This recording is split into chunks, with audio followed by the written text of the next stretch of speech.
ముఖ్యంగా ప్రముఖ కవులు గణపురం దేవదార్ గారికి, తెలుగు డాక్టర్ గంగాధర్ సార్కి వారికి ముందుగా శుభాకాంక్షలు.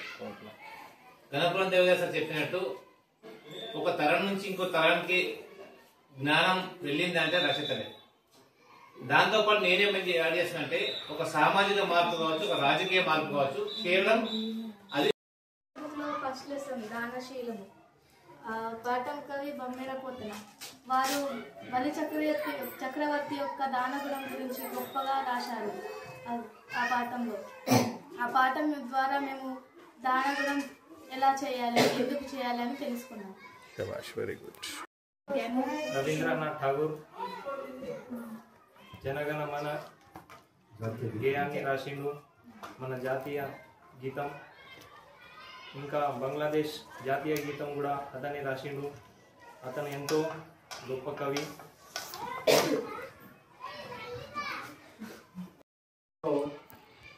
పుస్తకాలు అనేవి మన పాఠశాలలో చాలా పుస్తకాలు, 40 పుస్తకాలు ఉన్నాయి.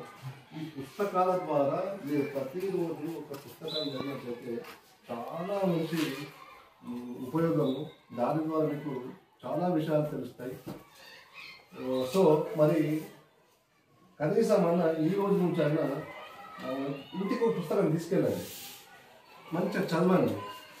టీవీ సీరియల్ కాకుండా, ఫోన్ మీద కాకుండా ఇది పుస్తకం మీద పఠనం పెట్టినట్టయితే మీకు చదువుతో పాటు మళ్ళీ ఇప్పుడు మీకు ఎస్ఎస్సి ఉంది కాబట్టి దానికి కూడా చదవడానికి కానీ మిగతా విషయాలు తెలుసుకోవడానికి చాలా ఉపయోగపడుతుంది.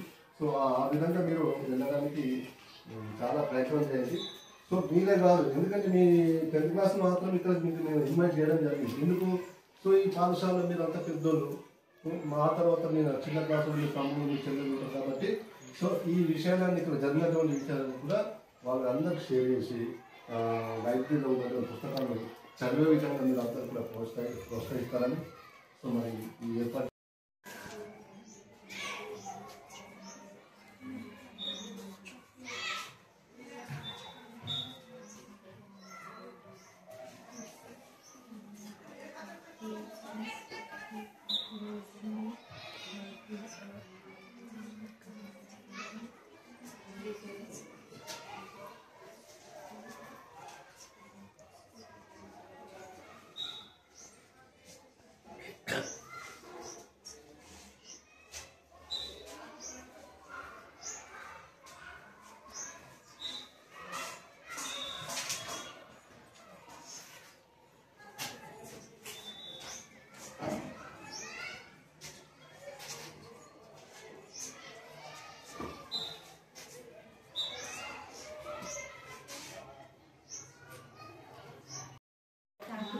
ఓకే పిల్లలు వినండి.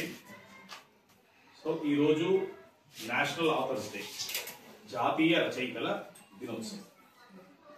ప్రపంచానికి ఒక తరం నుంచి ఇంకో తరానికి ఆ జ్ఞానం ట్రాన్స్ఫర్ అవుతుందంటే దానికి కారణం రచయితలు.